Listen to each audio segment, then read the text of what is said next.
The more you begin to investigate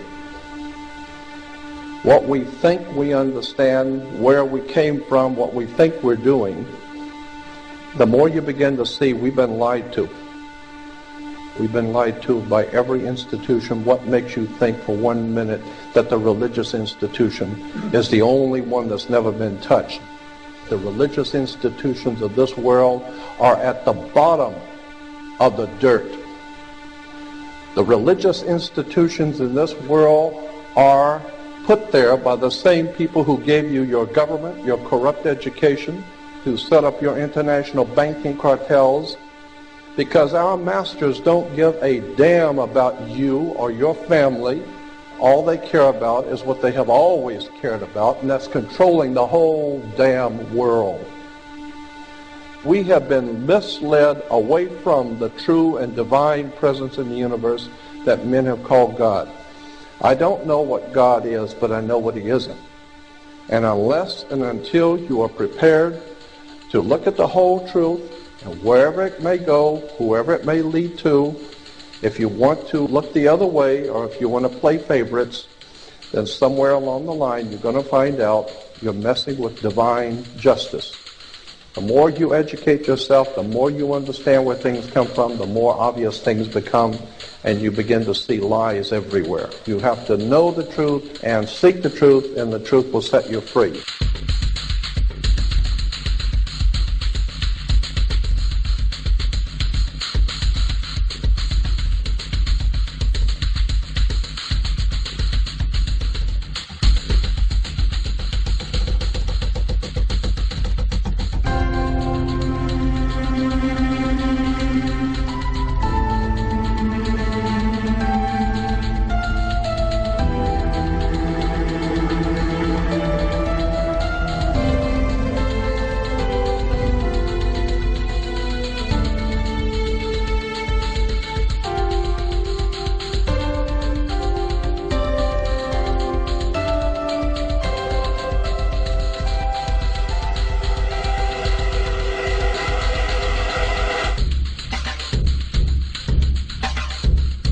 Because I got to tell you the truth, folks. I got to tell you the truth. When it comes to bullshit, big time, major league bullshit, you have to stand in awe of the all-time champion of false promises and exaggerated claims, religion. Think about it. Religion has actually convinced people that there's an invisible man living in the sky who watches everything you do every minute of every day. And the invisible man has a special list of 10 things he does not want you to do. And if you do any of these 10 things, he has a special place full of fire and smoke and burning and torture and anguish where he will send you to live and suffer and burn and choke and scream and cry forever and ever till the end of time. But he loves you.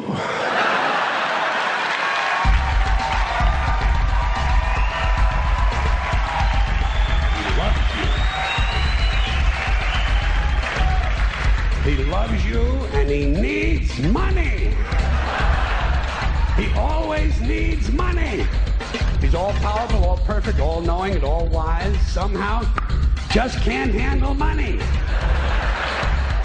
Religion takes in billions of dollars, they pay no taxes, and they always need a little more. Now, you talk about a good bullshit story. Holy shit.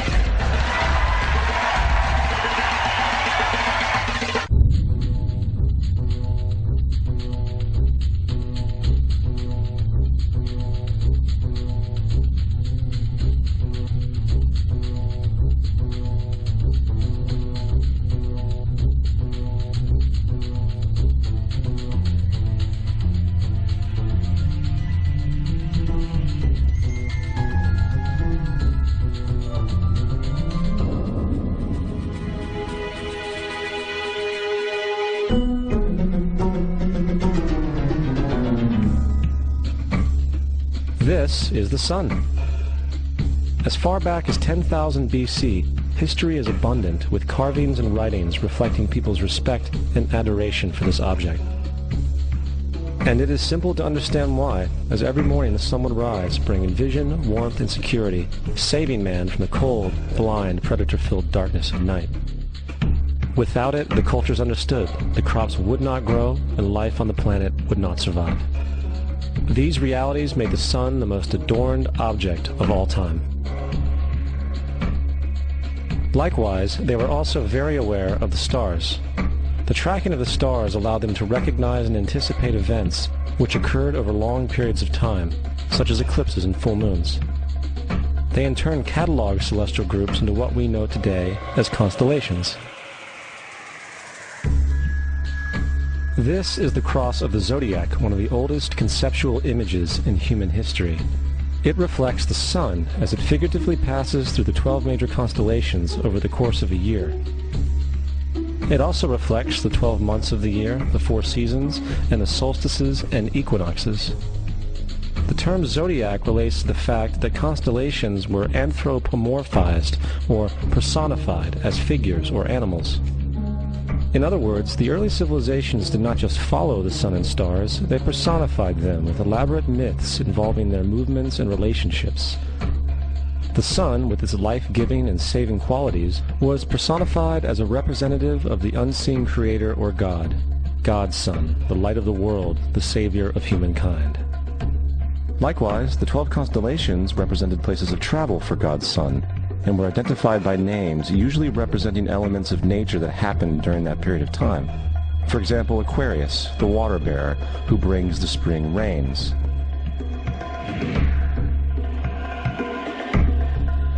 This is Horus. He is the sun god of Egypt of around 3000 BC. He is the sun anthropomorphized, and his life is a series of allegorical myths involving the sun's movement in the sky. From the ancient hieroglyphics in Egypt, we know much about this solar messiah. For instance, Horus, being the sun or the light, had an enemy known as Set, and Set was the personification of the darkness or night. And, metaphorically speaking, every morning Horus would win the battle against Set, while in the evening Set would conquer Horus and send him into the underworld. It is important to note that dark versus light, or good versus evil, is one of the most ubiquitous mythological dualities ever known, and is still expressed on many levels to this day. Broadly speaking, the story of Horus is as follows. Horus was born on December 25th of the Virgin Isis Mary.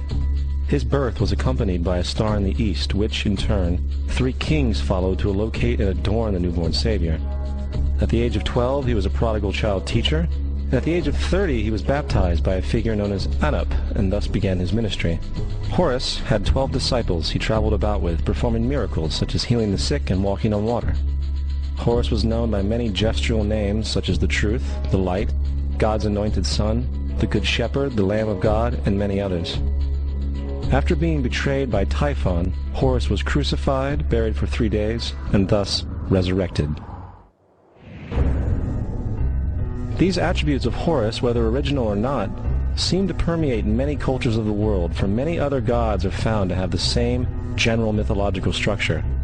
Attis of Phrygia, born of the Virgin Nana on December 25th, crucified, placed in a tomb, and after 3 days was resurrected. Krishna of India, born of the Virgin Devaki, with a star in the east signaling his coming. He performed miracles with his disciples, and, upon his death, was resurrected. Dionysus of Greece, born of a virgin on December 25th, was a traveling teacher who performed miracles such as turning water into wine. He was referred to as the King of Kings, God's only begotten Son, the Alpha and Omega, and many others. And, upon his death, he was resurrected. Mithra of Persia, born of a virgin on December 25th, he had 12 disciples and performed miracles, and upon his death was buried for 3 days and thus resurrected. He was also referred to as the Truth, the Light, and many others. Interestingly, the sacred day of worship of Mithra was Sunday. The fact of the matter is, there are numerous saviors from different periods from all over the world which subscribe to these general characteristics. The question remains, why these attributes? Why the virgin birth on December 25th? Why dead for 3 days in the inevitable resurrection? Why 12 disciples or followers? To find out, let's examine the most recent of the solar messiahs. Jesus Christ was born of the Virgin Mary on December 25th in Bethlehem. His birth was announced by a star in the east, which 3 kings or magi followed to locate and adorn the new Savior. He was a child teacher at 12, and at the age of 30 he was baptized by John the Baptist, and thus began his ministry. Jesus had 12 disciples, which he traveled about with, performing miracles such as healing the sick, walking on water, raising the dead. He was also known as the King of Kings, the Son of God, the Light of the World, the Alpha and Omega, the Lamb of God, and many, many others. After being betrayed by his disciple Judas and sold for 30 pieces of silver, he was crucified, placed in a tomb, and after 3 days was resurrected and ascended into heaven. First of all, the birth sequence is completely astrological. The star in the east is Sirius, the brightest star in the night sky, which, on December 24th, aligns with the 3 brightest stars in Orion's belt. These 3 bright stars in Orion's belt are called today what they were called in ancient times, the 3 kings. And the 3 kings and the brightest star, Sirius, all point to the place of the sunrise on December 25th. This is why the 3 kings follow the star in the east, in order to locate the sunrise, the birth of the sun.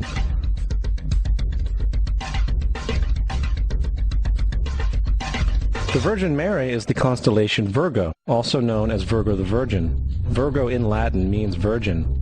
The ancient glyph for Virgo is the altered M. This is why Mary, along with other virgin mothers, such as Adonis's mother Myra or Buddha's mother Maya, begin with an M.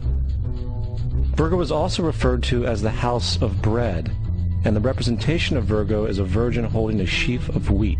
This house of bread and its symbol of wheat represents August and September, the time of harvest.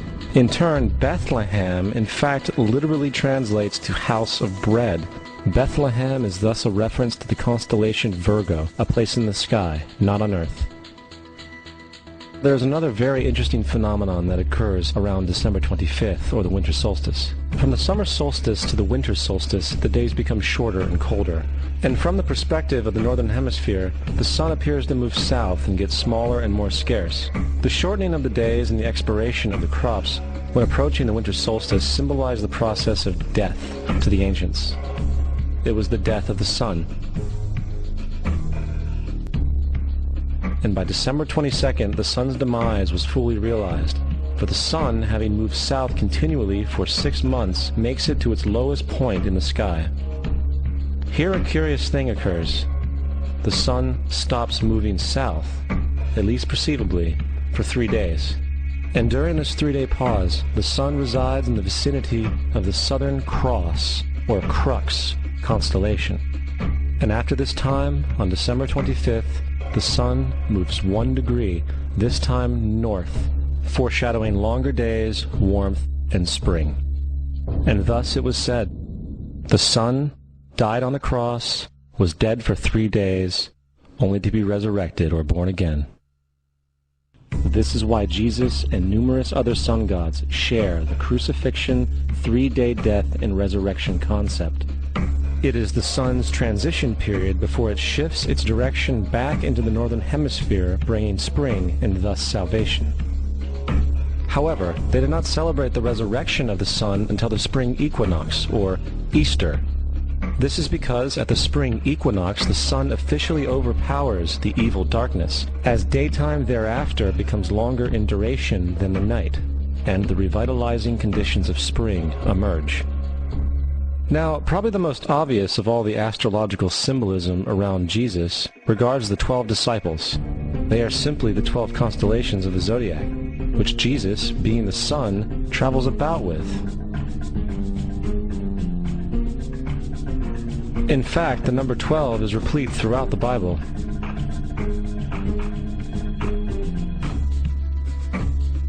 This text has more to do with astrology than anything else. Coming back to the cross of the zodiac, the figurative life of the sun, this was not just an artistic expression or tool to track the sun's movement. It was also a pagan spiritual symbol, the shorthand of which looked like this. This is not a symbol of Christianity. It is a pagan adaptation of the cross of the zodiac.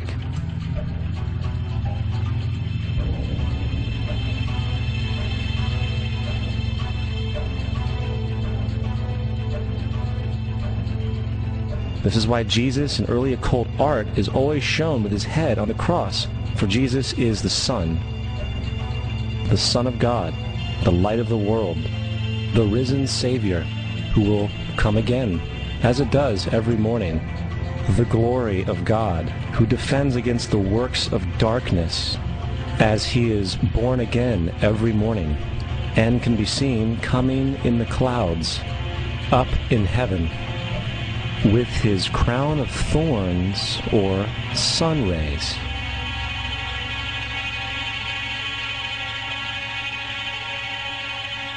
Now, of the many astronomical metaphors in the Bible, one of the most important has to do with the ages. Throughout the scriptures, there are numerous references to the age. In order to understand this, we need to be familiar with a phenomenon known as the precession of the equinoxes. The ancient Egyptians, along with cultures long before them, recognized that approximately every 2150 years, the sunrise on the morning of the spring equinox would occur in a different sign of the zodiac. This has to do with a slow, angular wobble that the Earth maintains as it rotates on its axis. It is called a precession because the constellations go backwards rather than through the normal yearly cycle. The amount of time it takes for the precession to go through all 12 signs is roughly 25,765 years. This is also called the Great Year, and ancient societies were very aware of this, and they referred to each 2150-year period as an age. From 4300 BC to 2150 BC, it was the age of Taurus, the bull. From 2150 BC to 1 AD, it was the age of Aries, the ram. And from 1 AD to 2150 AD, it is the age of Pisces, the age we are still in to this day. And in and around 2150, we will enter the new age, the age of Aquarius. Now, the Bible reflects, broadly speaking, a symbolic movement through 3 ages while foreshadowing a 4th. In the Old Testament, when Moses comes down Mount Sinai with the 10 Commandments, he is very upset to see his people worshiping a golden bull calf. In fact, he shattered the stone tablets and instructed his people to kill each other in order to purify themselves. Most biblical scholars will attribute this anger to the fact that the Israelites were worshiping a false idol or something to that effect. The reality is, the golden bull is Taurus the bull, and Moses represents the new age of Aries the ram. This is why Jews even today still blow the ram's horn. Moses represents the new age of Aries, and upon the new age, everyone must shed the old age. Other deities mark these transitions as well, such as Mithra, a pre-Christian god who kills the bull in the same symbology. Now Jesus is the figure who ushers in the age following Aries, the age of Pisces, or the 2 fish. Fish symbolism is very abundant in the New Testament. Jesus feeds 5,000 people with bread and 2 fish. When he begins his ministry walking along Galilee, he befriends 2 fishermen who follow him. And I think we have all seen the Jesus fish on the back of people's cars. Little do they know what it actually means. It is a pagan astrological symbolism for the sun's kingdom during the age of Pisces. Also, Jesus' assumed birth date is essentially the start of this age. At Luke 22:10, when Jesus is asked by his disciples where the next Passover will be after he is gone, Jesus replies, "Behold, when ye are entered into the city, there shall a man meet you, bearing a pitcher of water. Follow him into the house where he entereth in." This scripture is by far one of the most revealing of all the astrological references. The man bearing the pitcher of water is Aquarius, the water bearer, who is always pictured as a man pouring out a pitcher of water. He represents the age after Pisces, and when the sun, God's Son, leaves the age of Pisces, Jesus, it will go into the house of Aquarius, as Aquarius follows Pisces in the precession of the equinoxes. All Jesus is saying is that after the age of Pisces will come the age of Aquarius.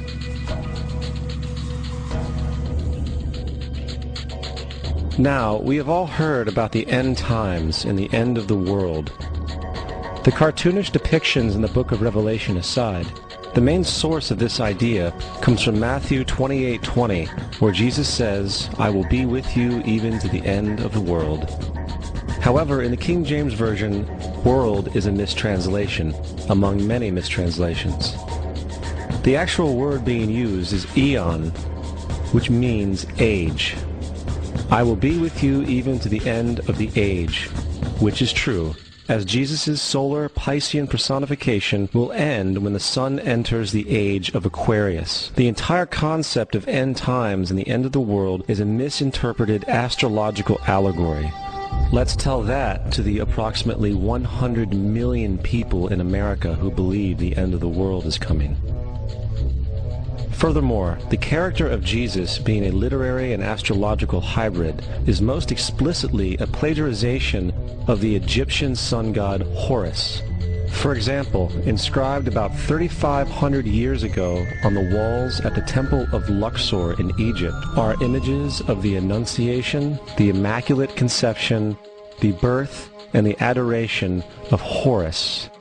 The images begin with Thoth announcing to the Virgin Isis that she will conceive Horus, then Neph, the Holy Ghost, impregnating the Virgin, and then the virgin birth and the adoration. This is exactly the story of Jesus' miracle conception. In fact, the literary similarities between the Egyptian religion and the Christian religion are staggering.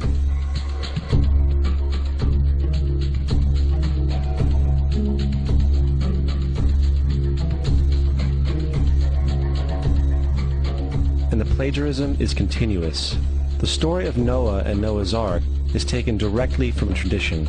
The concept of the Great Flood is ubiquitous throughout the ancient world, with over 200 cited claims in different periods and times. However, one need look no further for a pre-Christian source than the Epic of Gilgamesh, written in 2600 BC. This story talks of a great flood commanded by God, an ark with saved animals upon it, and even the release and return of a dove, all held in common with the biblical story among many other similarities. And then there is the plagiarized story of Moses. Upon Moses' birth, it is said that he was placed in a reed basket and set adrift in a river in order to avoid infanticide. He was later rescued by a daughter of royalty and raised by her as a prince. This baby in a basket story was lifted directly from the myth of Sargon of Akkad of around 2250 BC. Sargon was born, placed in a reed basket in order to avoid infanticide, and set adrift in a river. He was in turn rescued and raised by Aki, a royal midwife. Furthermore, Moses is known as the lawgiver, the giver of the Ten Commandments, the Mosaic Law.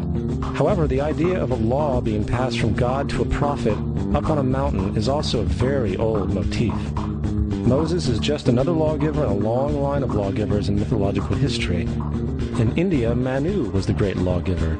In Crete, Minos ascended Mount Dicta, where Zeus gave him the sacred laws, while in Egypt there was Meses, who carried stone tablets and upon them the laws of God were written. Manu, Minos, Meses, Moses. And as far as the Ten Commandments, they are taken outright from spell 125 in the Egyptian Book of the Dead. What the Book of the Dead phrased, "I have not stolen," became "Thou shalt not steal."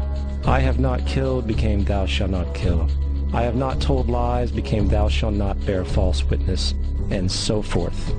In fact, the Egyptian religion is likely the primary foundational basis for the Judeo-Christian theology. Baptism, afterlife, final judgment, virgin birth, death and resurrection, crucifixion, the Ark of the Covenant, circumcision, saviors, Holy Communion, Great Flood, Easter, Christmas, Passover, and many, many more are all attributes of Egyptian ideas long predating Christianity and Judaism. Justin Martyr, one of the first Christian historians and defenders, wrote, "When we say that he, Jesus Christ, our teacher, was produced without sexual union, was crucified and died and rose again, and ascended into heaven, we propound nothing different from what you believe regarding those who you esteem sons of Jupiter. In a different writing, Justin Martyr said, "He was born of a virgin, except this in common with what you believe of Perseus." It's obvious that Justin and other early Christians knew how similar Christianity was to the pagan religions. However, Justin had a solution. As far as he was concerned, the devil did it. The devil had the foresight to come before Christ and create his characteristics in the pagan world. Fundamentalist Christianity, fascinating. These people actually believe the world is 12,000 years old. Swear to God. I actually asked one of these guys, okay, dinosaur fossils. He says, dinosaur fossils? God put those here to test our faith.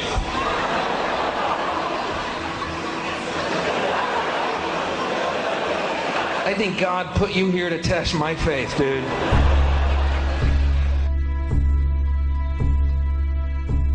The Bible is nothing more than an astrotheological literary hybrid, just like nearly all religious myths before it. In fact, the aspect of transference of one character's attributes to a new character can be found within the book itself. In the Old Testament, there is the story of Joseph. Joseph was a prototype for Jesus. Joseph was born of a miracle birth. Jesus was born of a miracle birth. Joseph was of 12 brothers. Jesus had 12 disciples. Joseph was sold for 20 pieces of silver. Jesus was sold for 30 pieces of silver. Brother Judah suggests the sale of Joseph. Disciple Judas suggests the sale of Jesus. Joseph began his work at the age of 30. Jesus began his work at the age of 30. The parallels go on and on. Furthermore, is there any non-biblical historical evidence of any person living with the name Jesus, the son of Mary, who traveled about with 12 followers, healing people and the like? There are numerous historians who lived in and around the Mediterranean, either during or soon after the assumed life of Jesus. How many of these historians document this figure? Not one. However, to be fair, that doesn't mean defenders of the historical Jesus haven't claimed the contrary. 4 historians are typically referenced to justify Jesus' existence. Pliny the Younger, Suetonius, and Tacitus are the first 3. Each one of their entries consists of only a few sentences at best, and only referred to Christus or the Christ, which in fact is not a name but a title. It means the Anointed One. The 4th source is Josephus, and this source has been proven to be a forgery for hundreds of years. Sadly, it is still cited as truth. You would think that a guy who rose from the dead and ascended into heaven for all eyes to see and performed the wealth of miracles acclaimed to him would have made it into the historical record. It didn't, because once the evidence is weighed, there are very high odds that the figure known as Jesus did not even exist.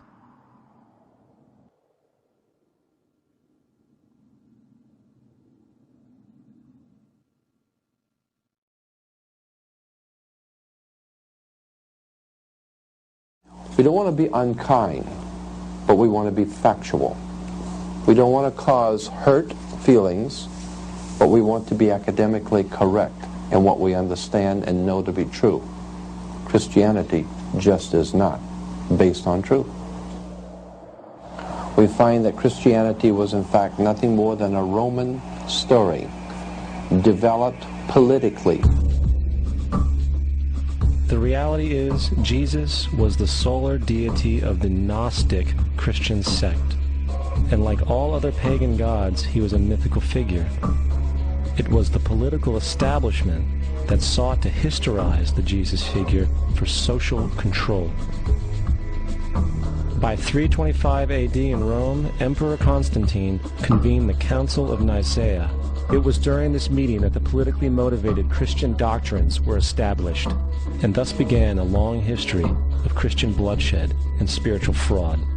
And for the next 1600 years, the Vatican maintained a political stranglehold on all of Europe, leading to such joyous periods as the Dark Ages, along with enlightening events such as the Crusades and the Inquisition.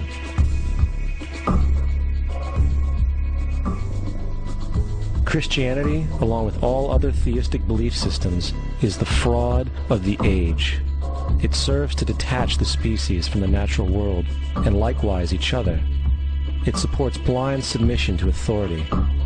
It reduces human responsibility to the effect that God controls everything, and in turn awful crimes can be justified in the name of divine pursuit.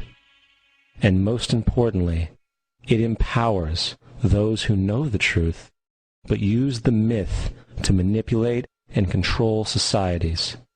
The religious myth is the most powerful device ever created and serves as the psychological soil upon which other myths can flourish.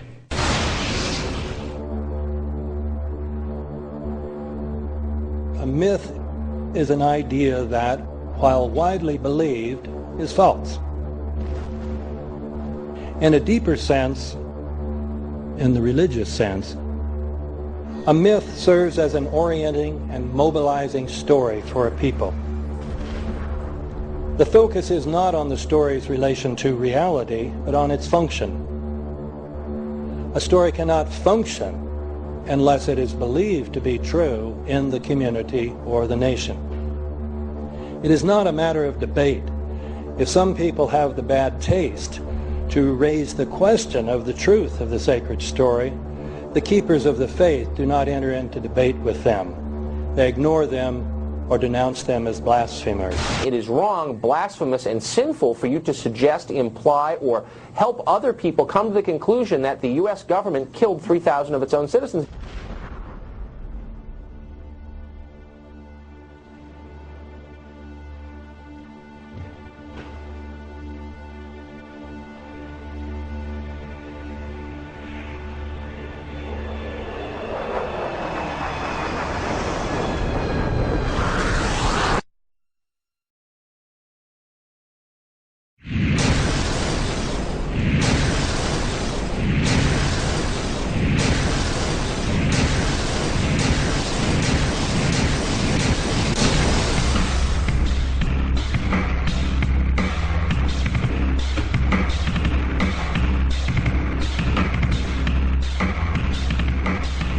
As if a demolition team set off when you see the old demolitions of these old buildings. It looks like one of those scenes of an old building being purposely dynamited and blown up. Anybody who's ever watched a building being demolished on purpose knows that if you're going to do this, you have to get at the under-infrastructure of a building and bring it down. The way the structure is collapsing, this was the result of something that was planned. It's not accidental that the first tower just happened to collapse and then the second tower just happened to collapse in exactly the same way.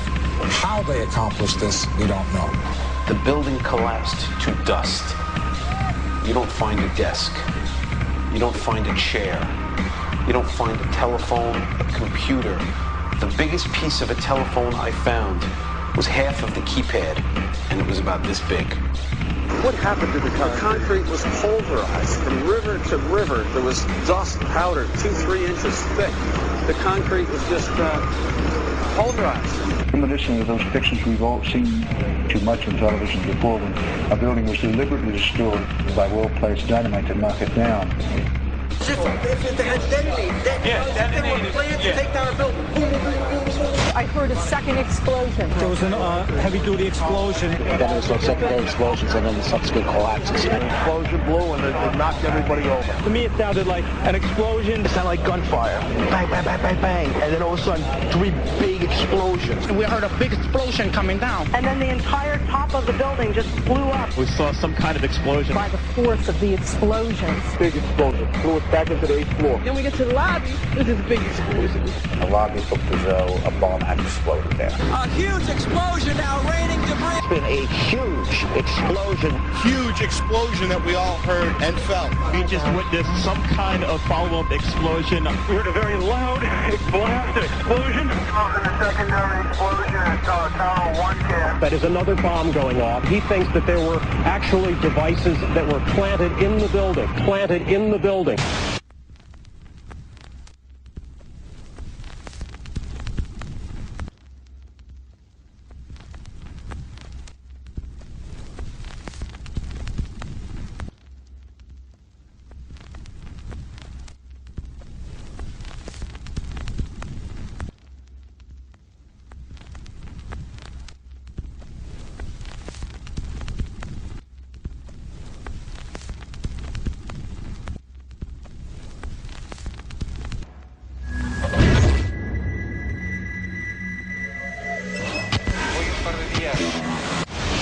I don't think anybody could have predicted that they would try to use an airplane as a missile, a hijacked airplane as a missile. Nobody in our government, at least, and I don't think the prior government that could envision flying airplanes into buildings. No specific threat involving really a domestic operation or involving what happened, obviously, the city's airliner and so. There were no warning signs that I'm aware of. USA Today reports that in the 2 years before the attacks on September the 11th, NORAD conducted exercises using hijacked airliners as weapons. And one target was the World Trade Center.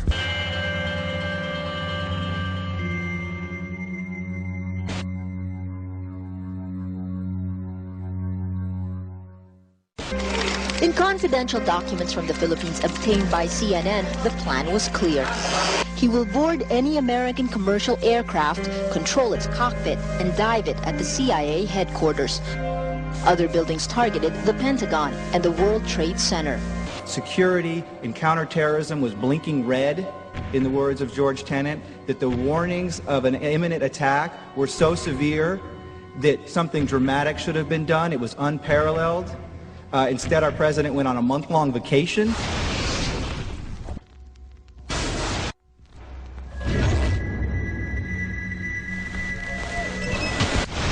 The head of Pakistani intelligence at the ISI, Mahmoud Ahmed, requested Omar Sheikh to wire $100,000 to Mohammed Atta, who was the lead hijacker.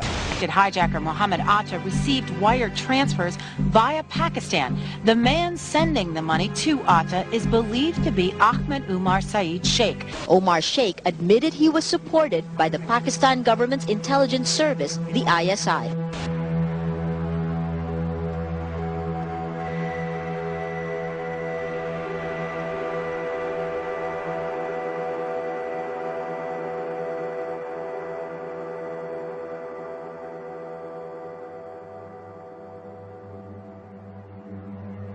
Although we are told that 4 or 5 of the alleged hijackers were on each of the flights.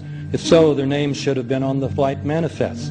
But the flight manifests that have been released contain neither the names of the alleged hijackers nor any Arab names whatsoever. We know that the men who were supposedly the hijackers had their houses, cars, credit cards paid for by the U.S. government. They were, in truth, agents. Evidence was also apparently planted. The passport of one of the hijackers on Flight 11 was allegedly found in the Rebel. Goes through the fireball, through the side of the plane, and comes down to the ground unscathed. But something happened. For 6 months, they reported they had this passport. Boy, we've got it. We've got the proof. And then the guy stood up and was alive. Several of these 19 men are still alive.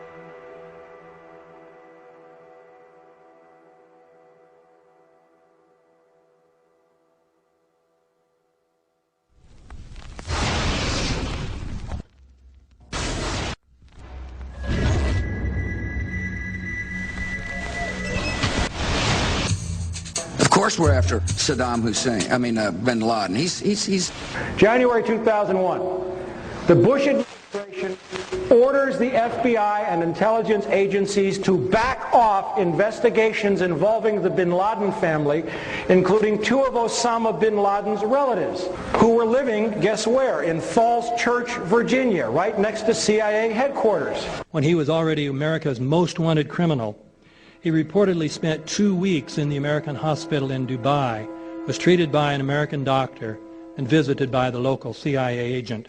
We have not seen one piece of evidence that links Osama bin Laden directly to the planning stages of September 11th. This failure to provide proof was later said to be unnecessary because bin Laden, in a video allegedly found in Afghanistan, admitted responsibility for the attacks. This confession is now widely cited as proof. But the man in this video has darker skin, fuller cheeks, and a broader nose than the Osama bin Laden of all other videos.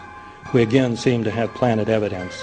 In 1976, Osama's older brother Salim bin Laden hired a man in Texas by the name of Jim Bath to handle all the investments in the United States for the bin Laden family. Jim Bath also happens to be a personal, almost lifelong friend and former Air National Guard pilot with George W. Bush.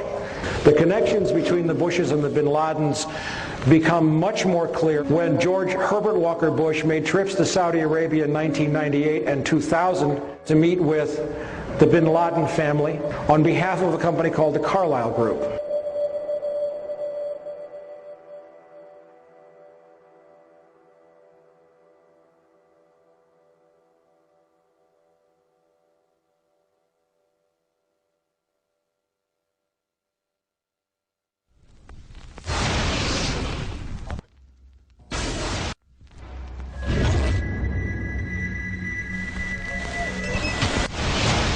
How could anyone fly a 60-ton, 125-foot wide, 44-foot tall plane through this obstacle course? The aircraft, before striking the Pentagon, reportedly executed a 270-degree downward spiral, and yet Hani Hanjour was known as a terrible pilot who could not safely fly even a small plane.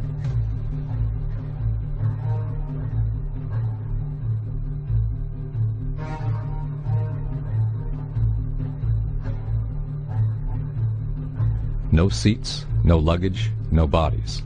Nothing but bricks and limestone. The official explanation is that the intense heat from the jet fuel vaporized the entire plane. Flight 77 had 2 Rolls-Royce engines made of steel and titanium alloy and weigh 6 tons each.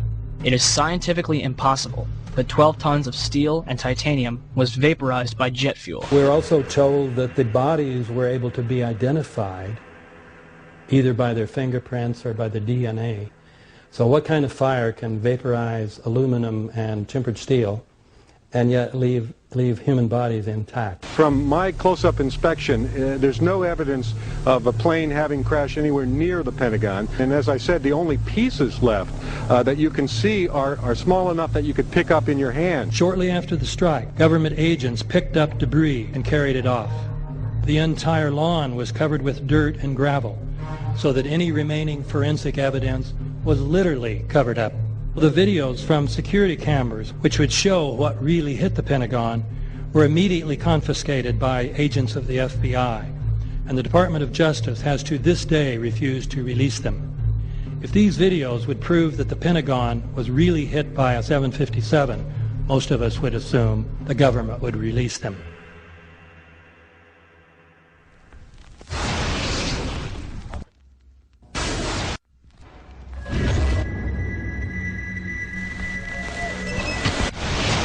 It looks like there's nothing there except for a hole in the ground.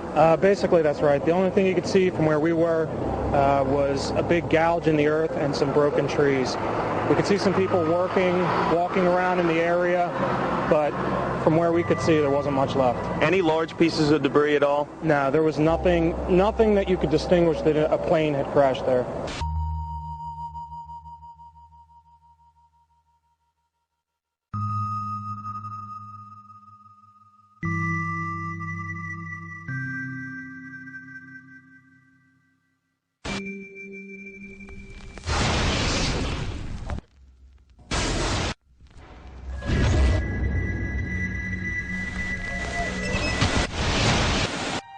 Pancake theory, according to which the fires, while not melting the steel, heated it up sufficiently to cause the floors weakened by the airplane strikes to break loose from the steel columns, and this started a chain reaction. So you would expect then from that theory, which is the official theory, to see a whole stack of floors piled up on top of each other and then a spindle of core columns standing too. The core of each of the twin towers consisted of 47 massive steel columns. If the floors had broken loose from them, these columns would have still been sticking up into the air 1,000 feet.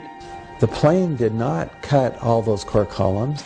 We designed the buildings to take the impact of the Boeing 707 hitting the building at any location. The building probably could sustain multiple impacts of jetliners. That the plane flew straight into the building. Through him, right. Yeah. So you're saying that the building was actually designed to cope with a hole like that and then still survive? Yeah, it was. If you had dropped, say, a billiard ball From the top of the World Trade Center, 110 floors up there, it would have taken 8 to 10 seconds to hit the ground, encountering no resistance whatsoever. The Twin Towers came down in nearly free-fall speed. 200,000 tons of steel shatters and explodes outwards over 500 feet. This means that floors shattered at an average rate of about 10 floors per second. There is no scenario for a pancake effect of buildings falling that allows them to fall at the rate of free fall. Now what can do that? What can move mass out of the way? Explosives.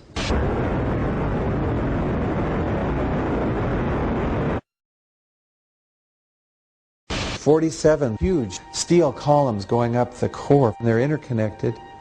How do you get them to fail simultaneously so the core disappears? It looks like those core columns were cut. The way we do this is by cutting the beam at an angle.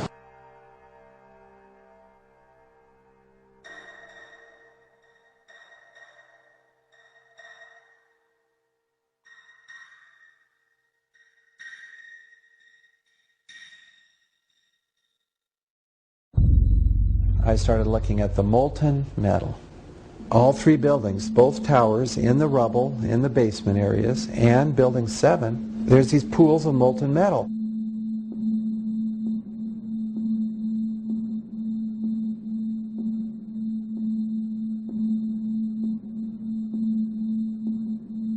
You'd get down below and you'd see molten steel running down the channel rails, like you're in a foundry. Like lava. The molten steel was found 3, 4, and 5 weeks later, when the rubble was being removed. He said that molten steel was also found underneath World Trade Center 7. So I'm looking through the official reports. What do they say about the molten metal? They say nothing. But wait a minute. This is important evidence. So where'd that come from? Thermite is so hot that it'll just cut through steel, through structural steel, for example, like a knife through butter. The products are molten iron and aluminum oxide, which goes off primarily as a dust. You know those enormous dust clouds? You can imagine when you assemble these chemicals on a large scale.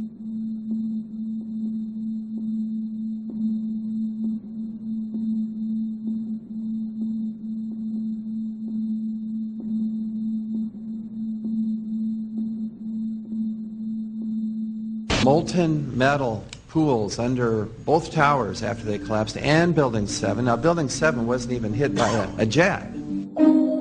Part of the problem is that most people simply don't know much about Building 7 due to the extraordinary secrecy surrounding this collapse. And this was a 47-story skyscraper. This building fell at 5:25. It was not hit by a plane. This building had fires on only 2 or 3 floors. And it was brought down by what we know was a controlled demolition. Demolitions, they look just like that. You know, a kink in the middle, and then that building just comes straight down, almost at free fall speed. They first blow one of the central columns so the building falls in on itself. Building 7 had a classic crimp, or wedge. Its central column was blown out first, so it didn't structurally damage buildings just a few feet away from it.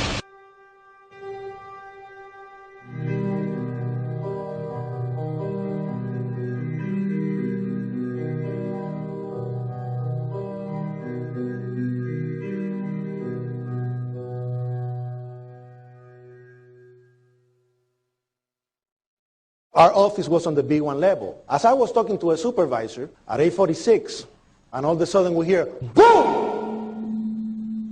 An explosion so hard that pushed us upwards. And it came from the basement between the B2 level and the B3 level. And when I went to verbalize, we hear, boom! The impact of the plane on the top. As I'm walking by the main freight corridor building in the corridor, that's when I got blown.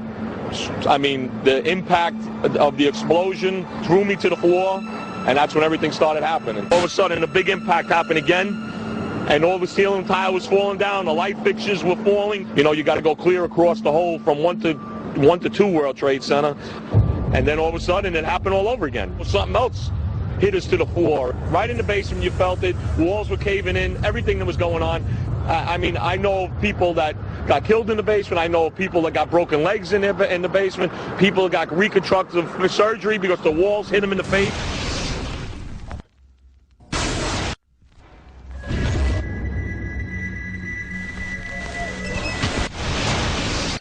According to standard operating procedure, if an FAA flight controller notices anything that suggests a possible hijacking, the controller is to contact a superior. If the problem cannot be fixed within about a minute, the superior is to ask NORAD, the North American Aerospace Command, to send up or scramble jet fighters to find out what is going on. NORAD then issues the scramble order to the nearest Air Force base with fighters on alert.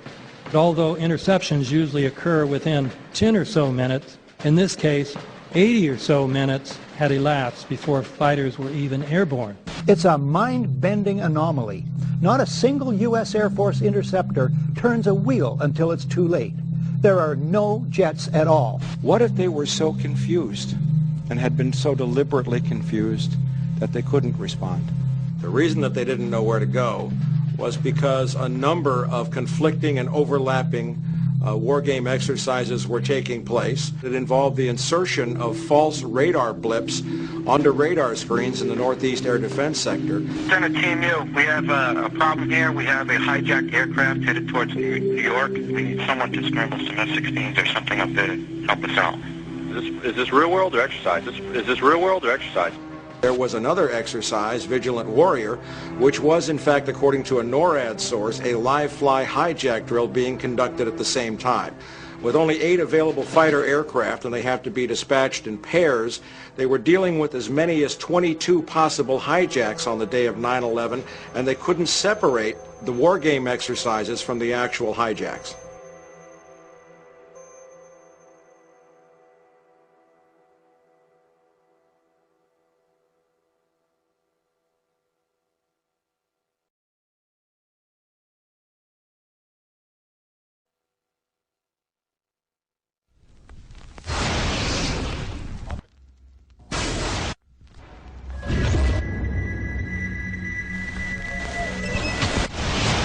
Page 172. The U.S. government has not been able to determine the origin of the money used for the 9/11 attacks. Ultimately, the question is of little practical significance. The American authorities have not managed to trace the source of the funding. And then the most amazingly disingenuous statement, ultimately, is it of little consequence. It is of massive consequence. Doesn't it matter who paid for 9/11? The collapse of Building 7 has been recognized as especially difficult to explain. The 9/11 Commission report implicitly admitted that it could not explain the collapse of this building by not even mentioning it. President, why are you and the Vice President insisting on appearing together before the 9/11 Commission? Because the 9/11 Commission wants to ask us questions. That's why we're meeting, and I look forward to meeting with them and answering their questions. Why you're appearing together rather than separately, which was their request?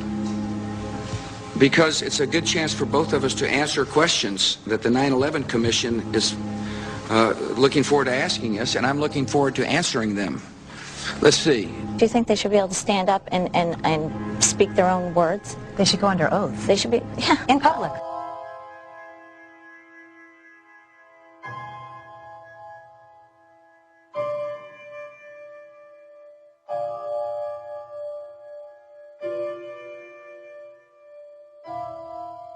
Don't you think that the families deserve to have a transcript or to be able to see what you Adam, said? you asked me that question yesterday. I got the same answer, yeah. The final report was a unanimous report. That means that if there was a single commissioner who had any objection about anything, that fact would be dropped from the report. We have found out that he not only served on the transition team of the Bush administration, that he was a person who wrote a draft memo for the setup of the Bush administration's National Security Council, that he was an individual who wrote the preemptive war strategy that was eventually used for the war in Iraq, that he is a close friend of Condoleezza Rice's. We want him to resign. There is literally nothing in the 9/11 report that the Bush administration did not approve of. We can understand, therefore, why the Commission, under Zelikow's leadership, would have ignored all the evidence that would point to the truth, that 9/11 was a false flag operation intended to authorize the doctrines and funds needed for a new level of imperial mobilization.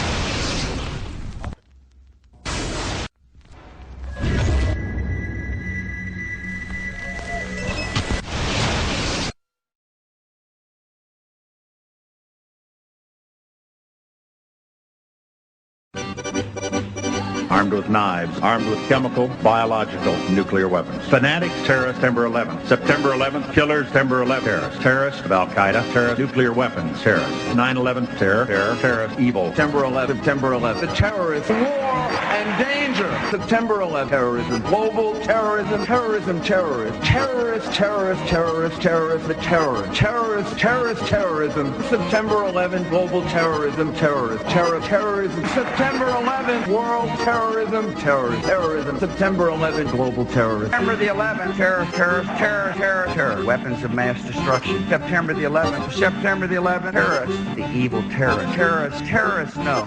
Terrorism. The words are hypnotically repeated. Terrorism, terrorist, terrorist threat, and of course, believed to be linked to Al-Qaeda. But it's the so-called war on terrorism that's in our faces practically 24/7 as the inescapable focus of our existence. One day, our grandchildren will look back on this time and ask, how was the war on terror won?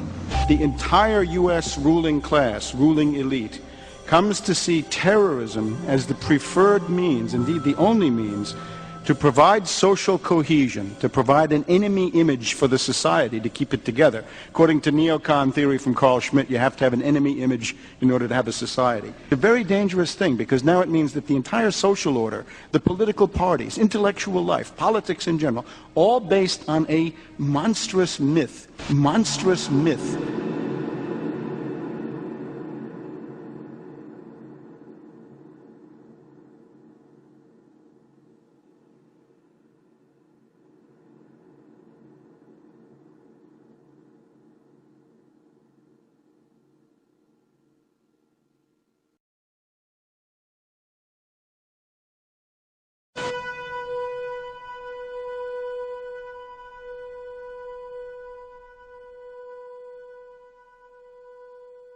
Look, the CIA has done in this country, what they've done to us is unbelievable. Look at the terrorist acts that have occurred. The CIA behind most, if not all of them. We had the Marine barracks. We had our embassy in Kenya. We had Pan Am 103. We had the USS Cole. We had Oklahoma City. We had the World Trade Center in 1993. That helped the terrorists blow up the World Trade Center the first time. They built the bomb. They got the driver's license. The informant, the FBI informant, a fellow named Salam, a 43-year-old former Egyptian army officer, he was given the assignment to put the bomb together. And he went to his supervisor, his FBI supervisor, and said, we're going to put a dummy bomb in here, right? And the FBI supervisor said, no, we're going to put a real bomb. The FBI actually carried out the attack on the World Trade Center in 1993. They actually hired Ahmad Salam and paid him $1 million and gave him real explosives, a detonator, and told him to build a bomb and to give it to the foolish people that he was controlling to allow them to attack the World Trade Center complex.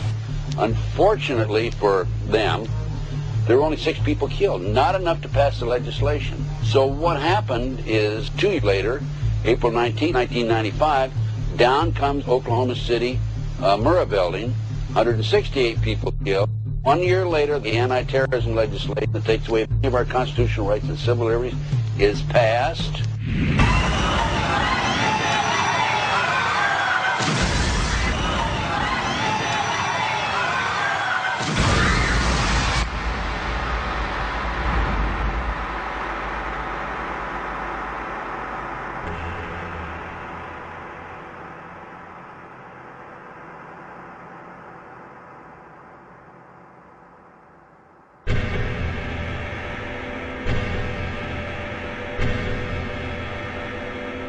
Because at 9:30 this morning, we were actually running an exercise for over a company of 1,000 people in London, based on simultaneous bombs going off precisely at the railway stations that happened this morning. So I still have the hairs on the back of my neck standing upright. To get this quite straight, you were running an exercise to see how you would cope with this, and it happened while you were running the exercise? Precisely.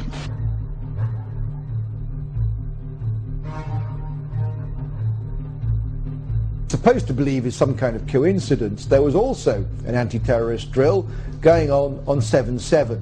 And again, just like 9/11, they were talking about attacks on the same targets, the same kind of tube stations, and exactly the same time. as the actual attack happened, providing some kind of cover for what must be operations orchestrated in some way by the state.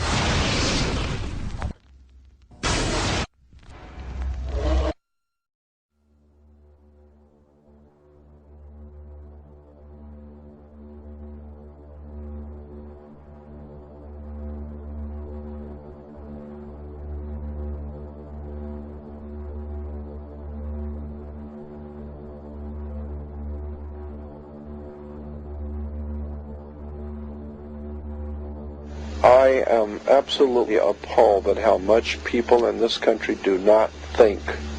We are given to understand that, that an Arabic guy out there up in the mountains financed the most elaborate attack on this country. Do you think some people in a cave, were able to have NORAD stand down? Do you think that people in a cave were able to have all of this happen? And when I think about how many Americans were killed in New York City, and believing as I do that this thing was a setup job, this is a textbook operation that Nazis used, and they've used it over and over again. America has been suckered in one more time. I don't have to tell you things are bad. Everybody knows things are bad. The dollar buys a nickel's worth. Banks are going bust. Shopkeepers keep a gun under the counter. Punks are running wild in the street. There's nobody anywhere who seems to know what to do, and there's no end to it. We know the air is unfit to breathe and our food is unfit to eat. We sit watching our TVs while some local newscaster tells us that today we had 15 homicides and 63 violent crimes, as if that's the way it's supposed to be. We know things are bad, worse than bad. They're crazy. It's like everything everywhere is going crazy, so we don't go out anymore. We sit in the house, and slowly the world we're living in is getting smaller, and all we say is, please, at least leave us alone in our living rooms. Let me have my toaster and my TV and my steel-belted radios, and I won't say anything. Just leave us alone. Well, I'm not going to leave you alone. I want you to get mad. I don't want you to protest. I don't want you to riot. I don't want you to write to your congressmen because I wouldn't know what to tell you to write. I don't know what to do about the depression and the inflation and the Russians and the crime in the street. All I know is that first, you've got to get mad. You've got to say, I'm a human being. God damn it. My life has value.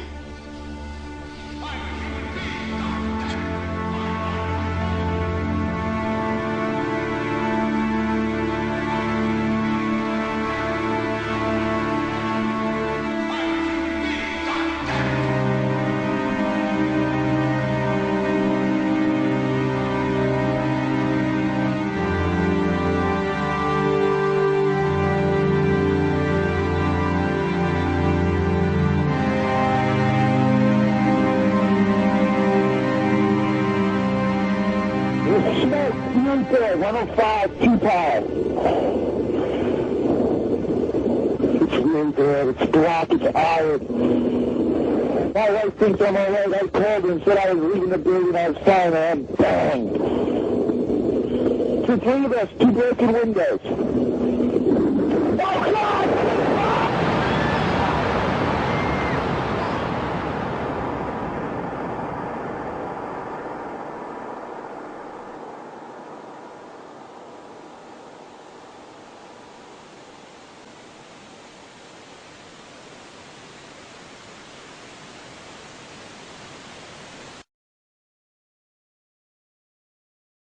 Ladies and gentlemen, the very word secrecy is repugnant in a free and open society, and we are, as a people, inherently and historically opposed to secret societies, to secret oaths, and to secret proceedings.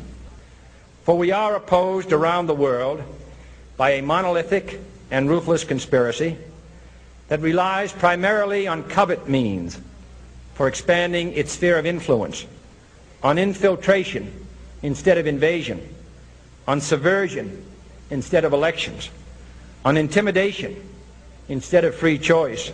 It is a system which has conscripted vast human and material resources into the building of a tightly knit, highly efficient machine that combines military, diplomatic, intelligence, economic, scientific, and political operations. Its preparations are concealed, not published. Its mistakes are buried, not headlined. Its dissenters are silenced, not praised. No expenditure is questioned, no secret is revealed. That is why the Athenian lawmaker Solon decreed it a crime for any citizen to shrink from controversy. I am asking your help in the tremendous task of informing and alerting the American people, confident that with your help, man will be what he was born to be, free and independent.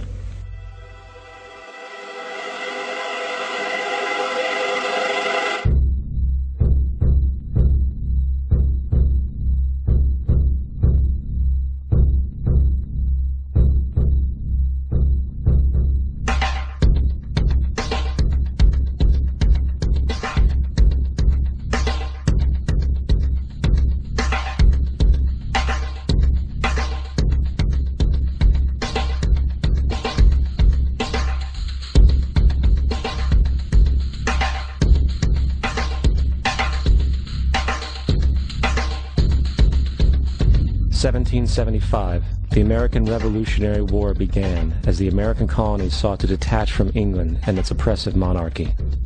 Though many reasons are cited for the revolution, one in particular sticks out as the prime cause: that King George III of England outlawed the interest-free, independent currency the colonies were producing and using for themselves, in turn forcing them to borrow money from the Central Bank of England at interest, immediately putting the colonies into debt. And, as Benjamin Franklin later wrote, the refusal of King George III to allow the colonies to operate an honest money system which freed the ordinary man from the clutches of the money manipulators was probably the prime cause of the revolution. In 1783, America won its independence from England. However, its battle against the central bank concept and the corrupt, greed-filled men associated with it had just begun. So what is a central bank? A central bank is an institution that produces the currency of an entire nation. Based on historical precedent, two specific powers are inherent in central banking practice: the control of interest rates and the control of the money supply, or inflation. The central bank does not simply supply a government's economy with money, it loans it to them at interest. Then, through the use of increasing and decreasing the supply of money, the central bank regulates the value of the currency being issued. It is critical to understand that the entire structure of this system can only produce one thing in the long run: debt. It doesn't take a lot of ingenuity to figure this scam out. For every single dollar produced by the central bank is loaned at interest. That means every single dollar produced is actually the dollar plus a certain percent of debt based on that dollar. And since the central bank has the monopoly over the production of the currency for the entire country, and they loan each dollar out with immediate debt attached to it, where does the money to pay for the debt come from? It can only come from the central bank again, which means the central bank has to perpetually increase its money supply to temporarily cover the outstanding debt created, which in turn, since that new money is loaned out at interest as well, creates even more debt. The end result of this system without fail is slavery, for it is impossible for the government and thus the public to ever come out of the self-generating debt. The founding fathers of this country were well aware of this.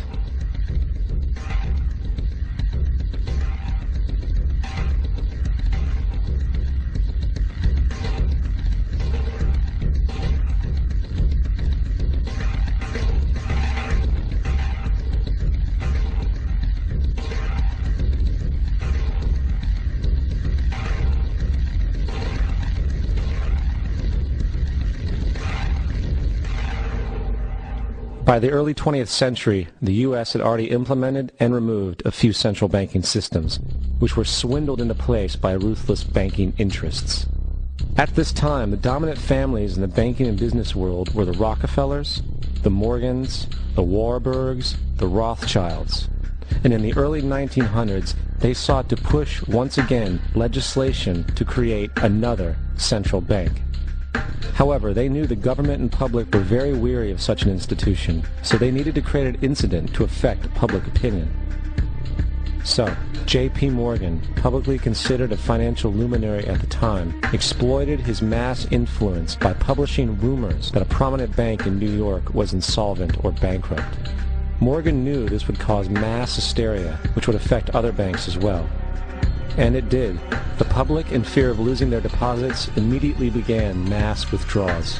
Consequently, the banks were forced to call in their loans, causing the recipients to sell their property, and thus a spiral of bankruptcies, repossessions, and turmoil emerged.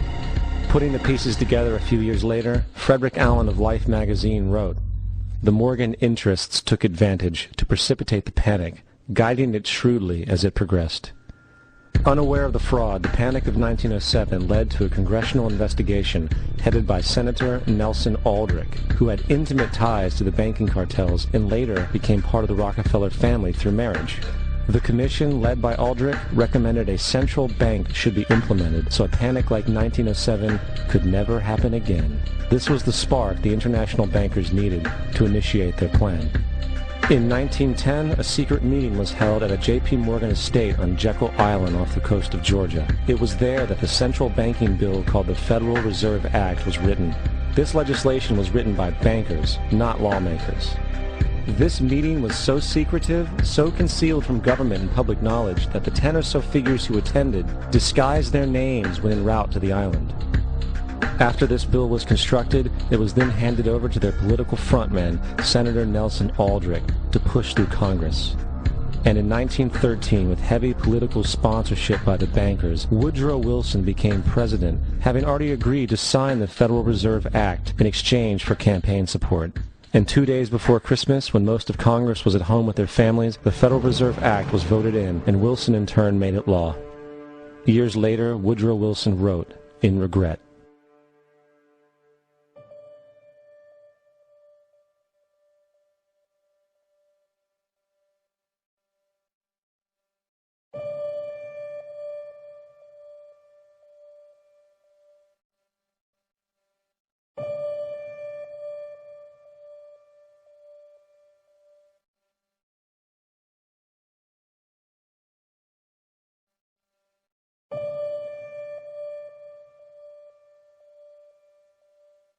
Congressman Louis McFadden also expressed the truth after the passage of the bill. A world banking system was being set up here, a superstate controlled by international bankers, acting together to enslave the world for their own pleasure. The Fed has usurped the government. Now, the public was told that the Federal Reserve System was an economic stabilizer, and inflation and economic crises were a thing of the past. Well, as history has shown, nothing is further from the truth. The fact is, the international bankers now had a streamlined machine to expand their personal ambitions.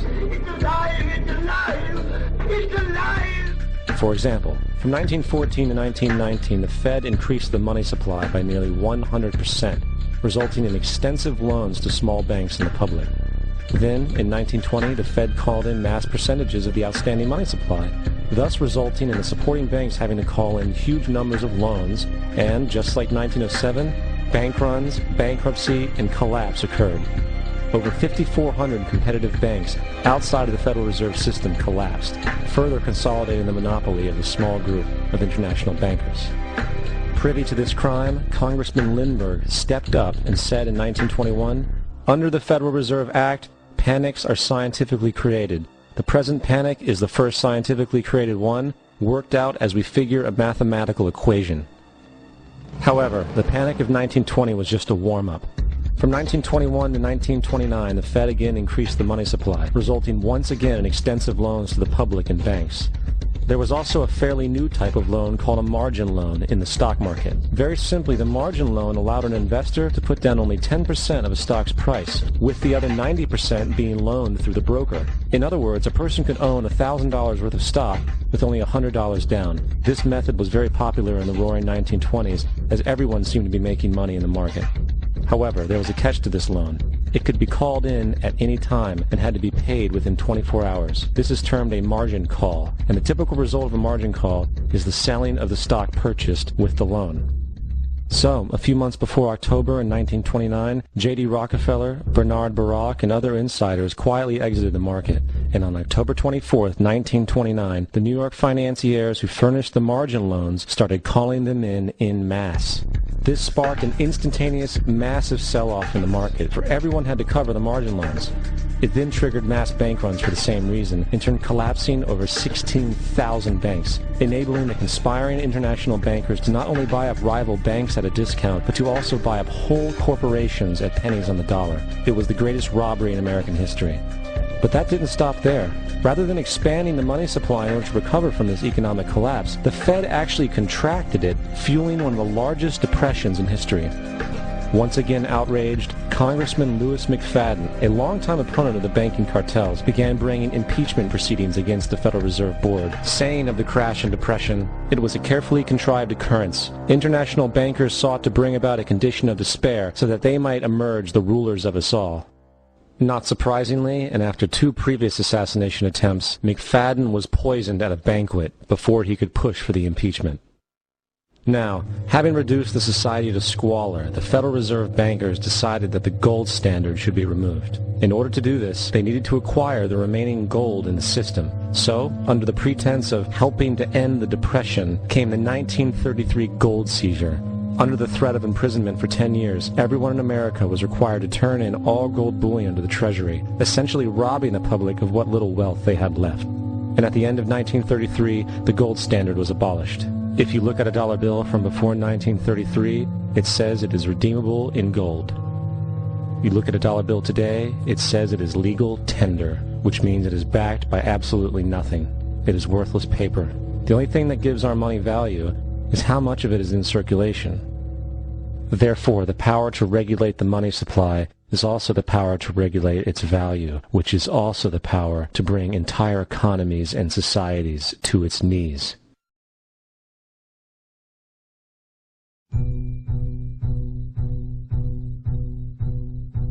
It's important to clearly understand, the Federal Reserve is a private corporation. It is about as Federal Express. It makes its own policies and is under virtually no regulation by the U.S. government. It is a private bank that loans all the currency at interest to the government, completely consistent with the fraudulent central banking model that the country sought to escape from when it declared independence in the American Revolutionary War. Now, going back to 1913, the Federal Reserve Act was not the only unconstitutional bill pushed through Congress. They also pushed the federal income tax. It's worthwhile to point out that the American public's ignorance towards the federal income tax is a testament to how dumbed down and oblivious the American population really is. First of all, the federal income tax is completely unconstitutional, as it is a direct, unapportioned tax. All direct taxes have to be apportioned to be legal based on the Constitution. Secondly, the required number of states in order to ratify the amendment to allow the income tax was never met, and this has even been cited in modern court cases.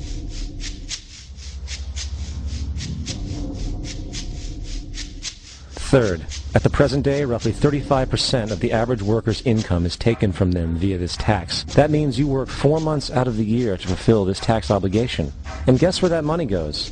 It goes to pay the interest on the currency being produced by the fraudulent Federal Reserve Bank, a system that does not have to exist at all. The money you make working 4 months out of the year goes almost literally into the pockets of the international bankers who own the private Federal Reserve Bank. And fourth, even with the fraudulent government claim as to the legality of the income tax, there is literally no statute, no law in existence that requires you to pay this tax, period.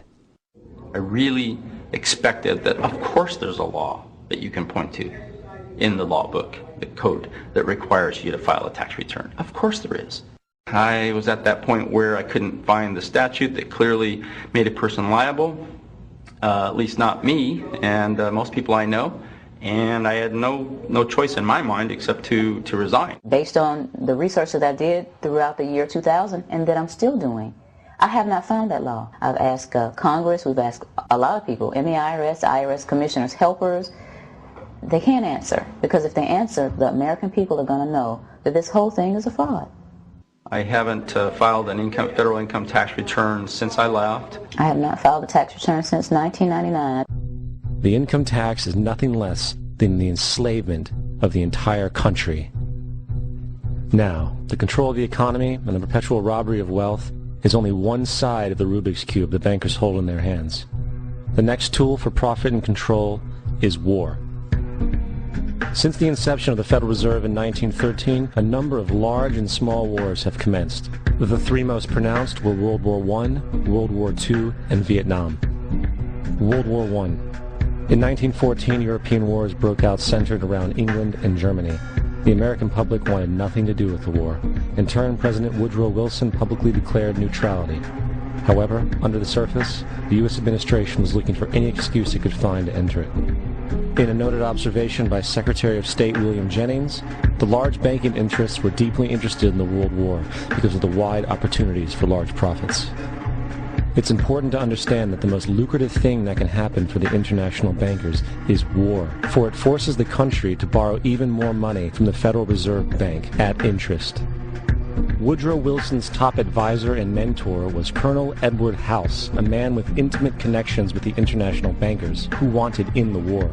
In a documented conversation between Colonel House, Wilson's advisor, and Sir Edward Grey, the Foreign Secretary of England, regarding how to get America into the war, Grey inquired, "What will Americans do if Germans sink an ocean liner with American passengers on board?" House responded, "I believe that a flame of indignation would sweep the United States, and that by itself would be sufficient to carry us into war."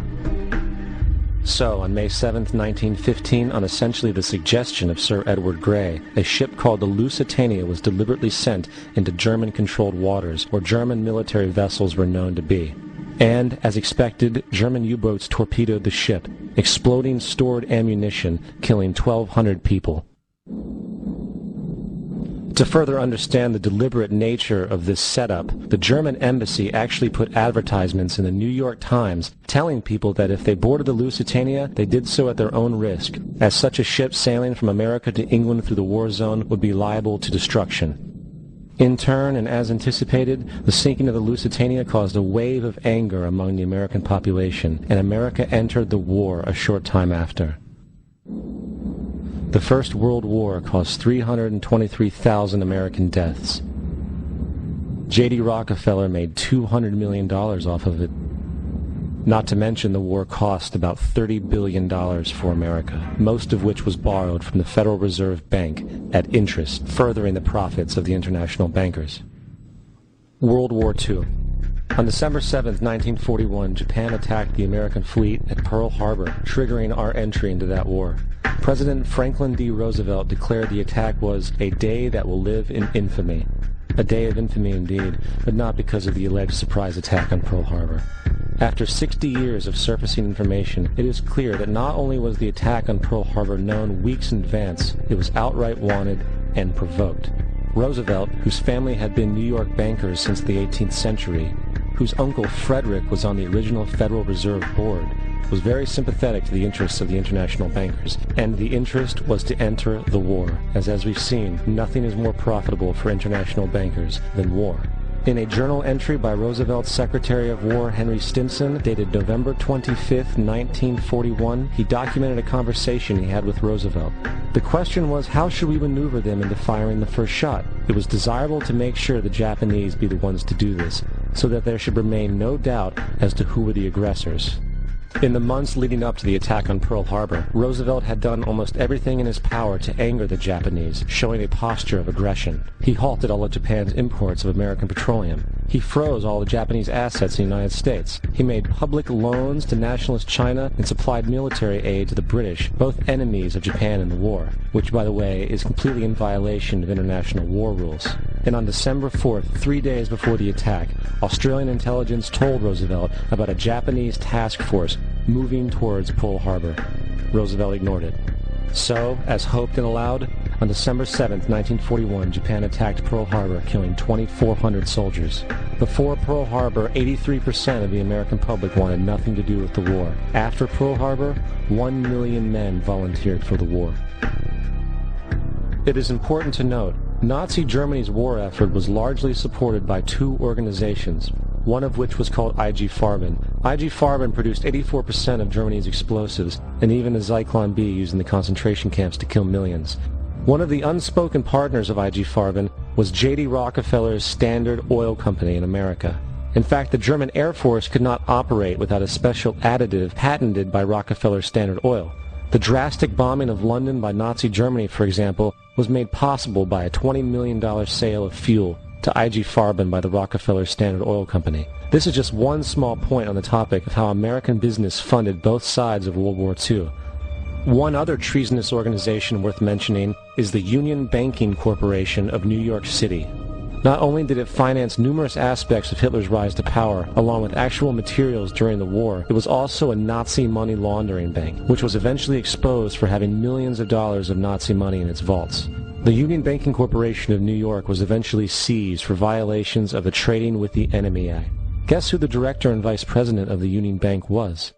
Prescott Bush, our current president's grandfather, and of course our former president's father. Keep that in mind when considering the moral and political dispositions of the Bush family. Vietnam. The United States' official declaration of war on North Vietnam in 1964 came after an alleged incident involving 2 U.S. destroyers being attacked by North Vietnamese PT boats in the Gulf of Tonkin. This was known as the Gulf of Tonkin Incident. This single situation was the catalytic pretext for massive troop deployment and full-fledged warfare. One problem, however, the attack on the U.S. destroyers by Vietnamese PT boats never happened. It was a completely staged event to have an excuse to enter the war. Former Secretary of Defense Robert McNamara stated years later that the Gulf of Tonkin incident was a mistake, while many other insiders and officers have come forward, relaying that it was a contrived farce, a complete lie. Once in the war, it was business as usual. In October 1966, President Lyndon Johnson lifted trading restrictions on the Soviet bloc, knowing full well that the Soviets were providing upwards of 80% of North Vietnam's war supplies. Consequently, Rockefeller interests financed factories in the Soviet Union, which the Soviets used to manufacture military equipment and send it to North Vietnam. However, the funding of both sides of this conflict was only one side of the coin. In 1985, Vietnam's rules of engagement were declassified. This detailed what American troops were and were not allowed to do in the war. It included absurdities like North Vietnamese anti-aircraft missile systems could not be bombed until they were known to be fully operational. No enemy could be pursued once they crossed the border of Laos or Cambodia. And most revealing of all, the most critical strategic targets were not allowed to be attacked unless initiated by high military officials. Apart from these imposed ludicrous limitations, North Vietnam was informed of these restrictions and therefore could base entire strategies around the limitations of the American forces. This is why the war went on so long. And the bottom line is this: the Vietnam War was never meant to be won, just sustained. This war for profit resulted in 58,000 American deaths and 3 million dead Vietnamese. So, where are we now? September 11th was the jumpstart for what is now an accelerated agenda by the ruthless elite. It was a staged war pretext no different than the sinking of the Lusitania, the provoking of Pearl Harbor, and the Gulf of Tonkin lie. In fact, if 9/11 wasn't a planned war pretext, it would be an exception to the rule. It has been used to launch 2 unprovoked illegal wars, one against Iraq and one against Afghanistan. However, 9/11 was a pretext for another war as well, the war against you. The Patriot Act, Homeland Security, the Military Tribunals Act, and other legislations are all completely and entirely designed to destroy your civil liberties and limit your ability to fight back against what is coming.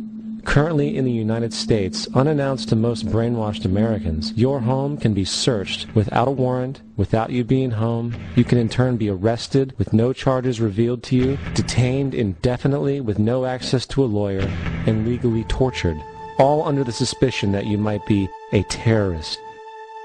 If you need a painted picture of what is happening in this country, let's recognize how history repeats itself. In February 1933, Hitler staged a false flag attack, burning down his own German parliament building, the Reichstag, and blamed it on communist terrorists.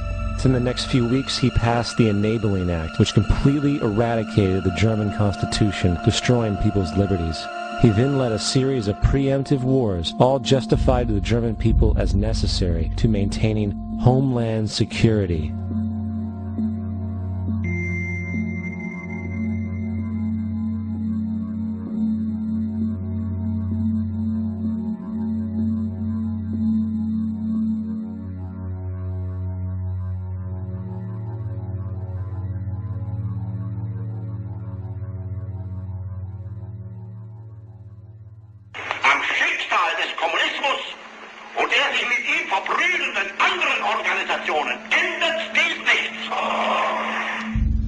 Our enemy is a radical network of terrorists and every government that supports them.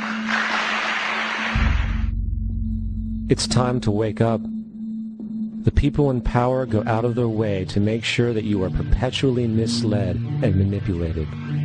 The majority's perception of reality, especially in the political arena, is not their own. It is shrewdly imposed upon them without them even knowing it. For example, the public at large actually believes the invasion of Iraq is going badly, as sectarian violence doesn't seem to stop.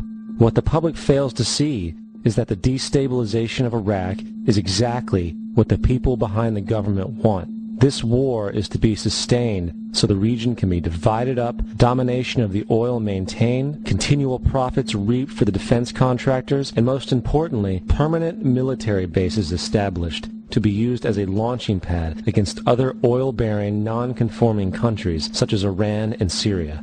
For further implication that the civil war and destabilization is purely intentional, in 2005, 2 elite British SAS officers were arrested by Iraqi police after being caught driving around in their car shooting at civilians while dressed up as Arabs.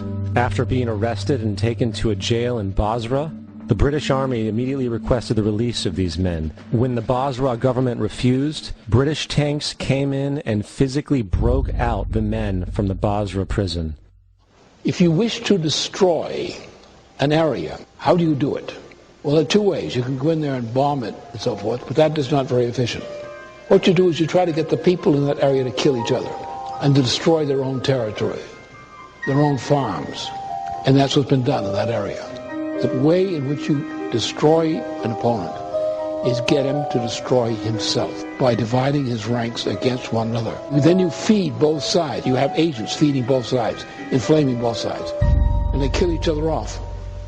And it's time that some of us woke up to this reality to understand that people who try to maintain empires and create empires do it by manipulating the people they're trying to conquer. You might want to ask yourself why the entire culture is utterly saturated with mass media entertainment from all sides, while the educational system in America continues its stupefying downward slide since the U.S. government decided to take over and subsidize the public school system. What your government pays for, it gets. When we understand that, then we look at government-financed institutions of education and see the kind of students and the kind of education that's being turned out by these government-financed schools.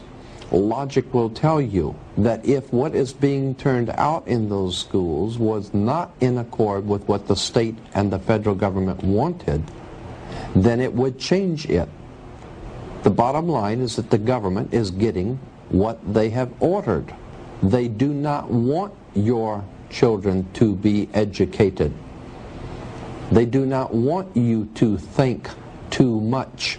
That is why our country and our world has become so proliferated with entertainments, mass media, television shows, amusement parks, drugs, alcohol, and every kind of entertainment to keep the human mind entertained, so that you don't get in the way of important people by doing too much thinking. You had better wake up and understand that there are people who are guiding your life and you don't even know it. We're in a lot of trouble because you people and 62 million other Americans are listening to me right now, because less than 3% of you people read books, because less than 15% of you read newspapers, because the only truth you know is what you get over this tube.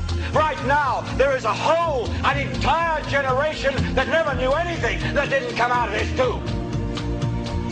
This tube is the gospel, the ultimate revelation.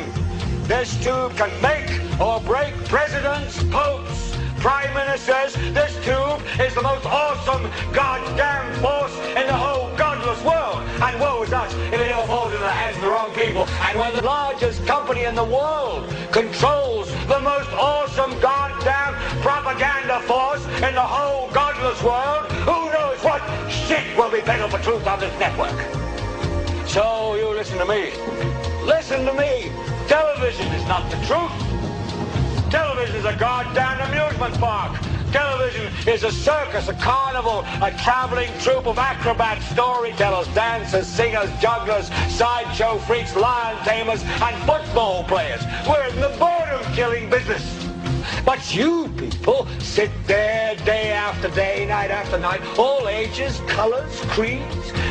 We're all you know. You're beginning to believe the illusions we're spinning here. You're beginning to think that the tube is reality and that your own lives are unreal. You do whatever the tube tells you. You dress like the tube. You eat like the tube. You raise your children like the tube. You even think like the tube. This is mass madness, you maniacs. In God's name, you people are the real thing. We are the illusion. The last thing the men behind the curtain want is a conscious, informed public capable of critical thinking, which is why a continually fraudulent zeitgeist is output via religion, the mass media, and the educational system. They seek to keep you in a distracted, naive bubble, and they are doing a damn good job of it. In 2005, an arrangement between Canada, Mexico, and the United States was made. This arrangement, unannounced to the public, unregulated by Congress, merges the United States, Mexico, and Canada into one entity, erasing all borders. It's called the North American Union, and you might want to ask yourself why you've never heard of this. In fact, there is only one mainstream reporter who has actually heard of and has had the courage to cover this issue. The Bush administration's open borders policy and its decision to ignore the enforcement of this country's immigration laws is part of a broader agenda. President Bush signed a formal agreement that will end the United States as we know it, and he took the step without approval from either the U.S. Congress or the people of the United States. It's a deal that few have even heard of. It's being done again by very few people at the very top on behalf of the investment class, but the working class of people, political officials across our country, from communities, from cities and so forth, they don't know anything about this. This isn't some trade agreement. It is a total removal of sovereignty from these countries, which will also result in a completely new currency called the Amero. Fall.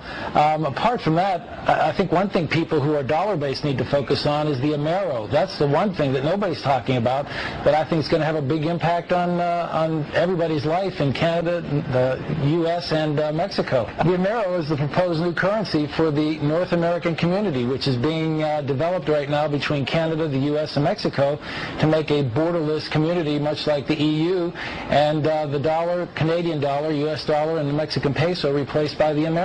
By default of this agreement, the American Constitution will eventually be obsolete. You would think that a situation like this would be on the cover of every major newspaper. That is until you realize that the people who are behind this movement are the same people behind the mainstream media, and you are not told what you're not supposed to know. The North American Union is the same concept as the European Union, the African Union, and the soon-to-be Asian Union, and the same people are behind all of them. And, when the time is right, the North American Union, the European Union, the African Union, and the Asian Union will be merged together, forming the final stages of a plan these men have been working on for over 60 years. A one-world government.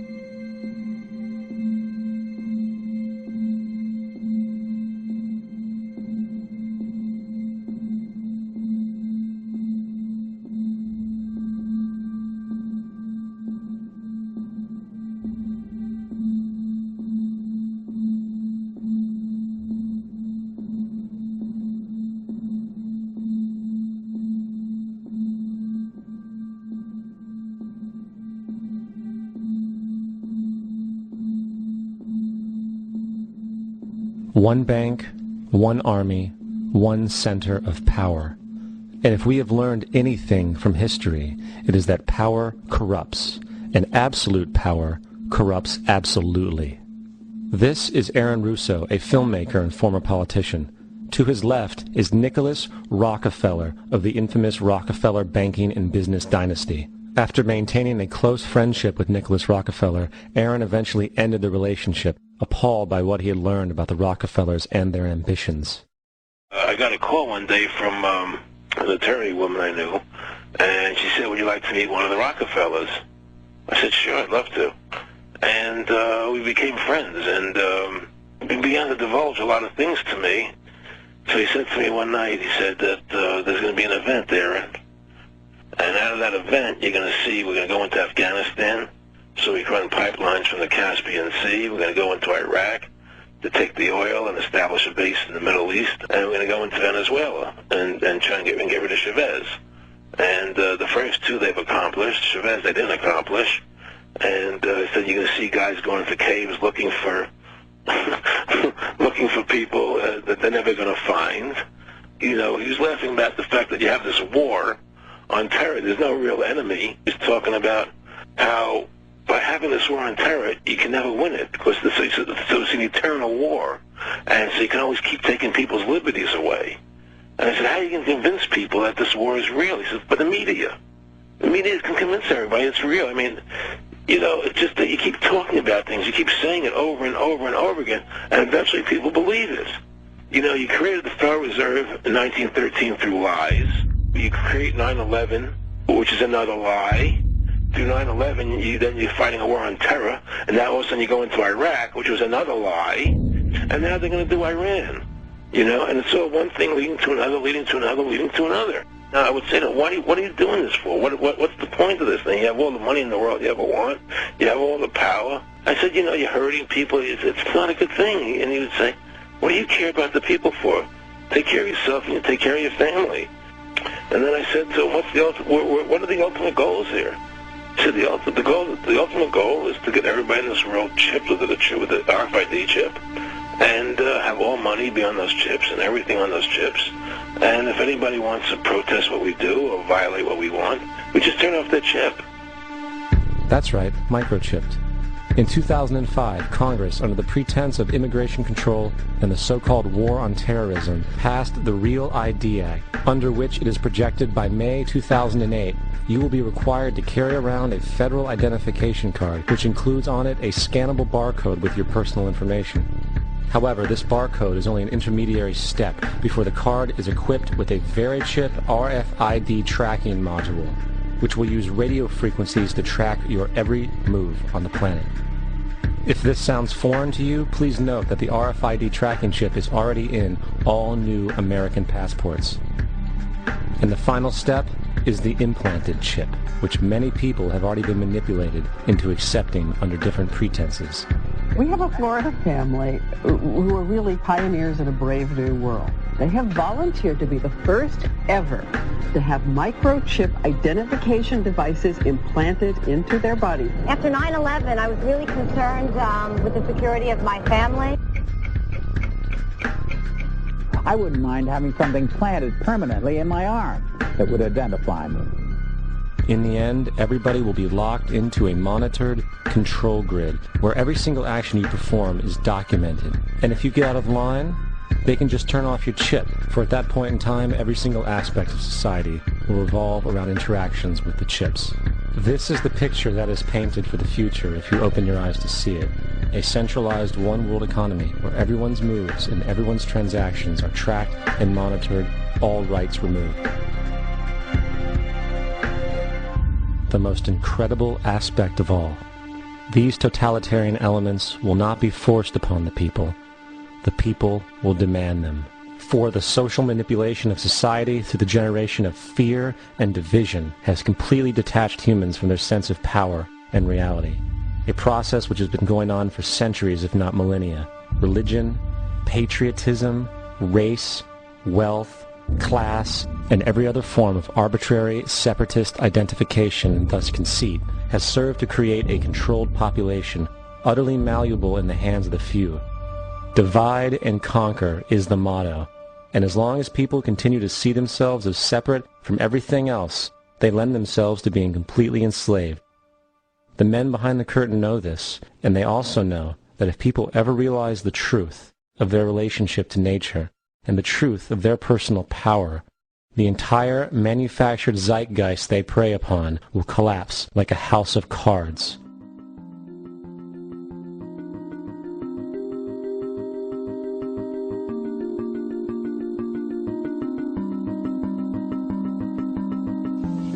The whole system that we live in drills into us that we're powerless, that we're weak, that our society is evil, that it's crime-ridden, etc., and so forth. It's all a big, fat lie. We are powerful, beautiful, extraordinary. There is no reason why we cannot understand who we truly are, where we are going. There is no reason why the average individual cannot be fully empowered. We are incredibly powerful beings. You know, I think I spent 30 years of my life, in the first 30, trying to become something. I wanted to become good at things. I wanted to become good at tennis. I wanted to become good at school and grades and everything I kind of viewed in that perspective. I'm not okay the way I am, but if I got good at things, you realize that I had the game wrong. The game was to find out what I already was.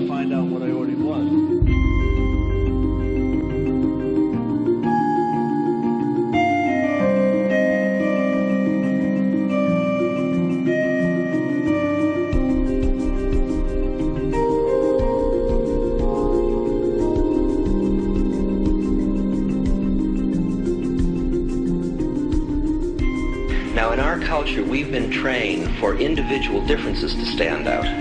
So you look at each person, immediately it is brighter, dumber, older, younger, richer, poorer, and we make all these dimensional distinctions, put them in categories and treat them that way. And we get so that we only see others as separate from ourselves in the ways in which they're separate. And one of the dramatic characteristics of experience is being with another person and suddenly seeing the ways in which they are like you, not different from you, and experiencing the fact that which is essence in you and which is essence in me is indeed one.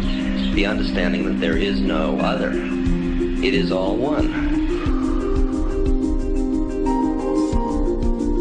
And I wasn't born Richard Albert. I was just born as a human being. And then I learned this whole business of who I am and whether I'm good or bad or achieving or not. All that's learned along the way.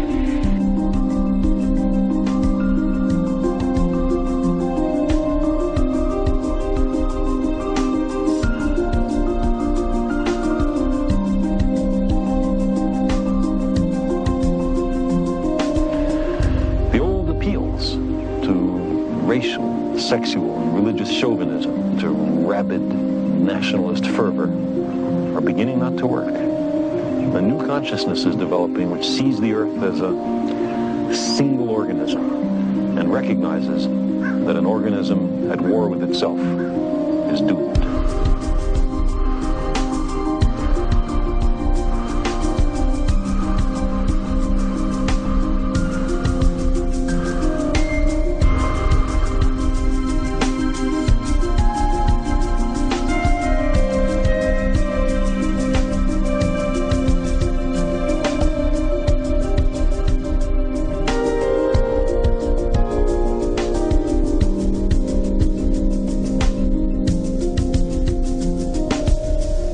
Bill Hicks used to finish his shows with this. Life's like a ride in an amusement park. And when you go on it, you think it's real, because that's how powerful our minds are. And the ride goes up and down and round and round. It has thrills and chills, and it's very brightly colored. And it's very loud, but it's fun for a while. Some have been on the ride for a long time, and they begin to question, is this real, or is this just a ride? And other people have remembered, and they come back to us and they say, hey, don't worry. Don't be afraid ever, because this is just a ride. And we kill those people. Shut him up. I've got a lot invested in this ride. Shut him up. Look at my furrows of worry. Look at my big bank account. My family. This has to be real. It's just a ride. But we'll kill those good guys who try and tell us that. You ever notice that? And let the demons run amok? But it doesn't matter, because it's just a ride, and we can change it anytime we want. It's only a choice. No effort, no work, no job, no savings of money. Just a choice right now between fear and love.